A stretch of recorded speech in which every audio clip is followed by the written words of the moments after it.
Yes, ഇത് 9 metre വലുപ്പമുള്ള chocolate fountain ആണ്. ചോക്ലേറ്റ് ഇഷ്ടപ്പെടാത്ത ആരുള്ളതല്ലേ? എന്നാൽ ഞങ്ങളുടെ കൂടെ കുടിക്കോ.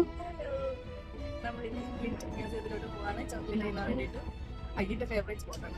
അത് വരുമ്പോൾ പ്ലാൻ ചെയ്യുമ്പോൾ പറഞ്ഞുകൊണ്ടിരിക്കുകയാണ് പിന്നെ കുറേ ആൾക്കാർ ചോക്ലേറ്റ്സ് കൊടുക്കാൻ വേണ്ടിയിട്ട്. ഇതൊരു ചോക്ലേറ്റ് മ്യൂസിയം എന്ന് മാത്രം പറഞ്ഞാൽ പോരാ, ചോക്ലേറ്റ് എക്സ്പീരിയൻസ് സെൻറ്റർ എന്ന് വേണമെങ്കിൽ പറയാം.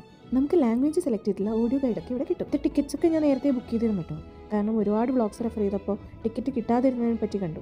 ലിൻ ചോക്ലേറ്റ് വർക്ക്ഷോപ്പൊക്കെ ഇവിടെ കണ്ടക്ട് ചെയ്യുന്നുണ്ട് കേട്ടോ. അതിൽ തന്നെ ചോക്ലേറ്റ് ഫോർമേഷൻസും ഇൻഫോർമേഷൻസും ഒക്കെ ഉള്ള ഒരു ടൂർ ഗൈഡ് തന്നെയായിരുന്നു. ഞങ്ങൾ അതിൽ സ്കൂട്ടായി നൈസായിട്ട് ടെസ്റ്റിംഗ് സെൻറ്ററിലേക്ക് നടന്നു. പിന്നെ ഞങ്ങൾ രണ്ടും വെകിളിവാസുകളെ പോലെയായിരുന്നു. ഇവിടെ നിന്ന് നമുക്ക് അൺലിമിറ്റഡ് ആയിട്ട് കഴിക്കാം കേട്ടോ. എത്ര വേണമെങ്കിലും കഴിക്കാം, എത്ര വേണമെങ്കിലും, അത് വരുവോളും. ടേക്ക് അവേ ഓപ്ഷൻ ഇല്ല കേട്ടോ. അതുകൊണ്ട് മാക്സിമം ഞങ്ങൾ കഴിച്ചു. മത്ത് പിടിച്ച് ഒരുവിധം ഞങ്ങൾ അവിടെ നിന്ന് ഇറങ്ങി കേട്ടോ. 17 ഷെസ് ഫ്രാങ്ക് ആയിരുന്നു ടിക്കറ്റ് റേറ്റ്, അതായത് 70 ദറംസ്. ഇത് വേർത്താക്കിയിട്ടാണ് ഞങ്ങൾ ഇറങ്ങിയത്.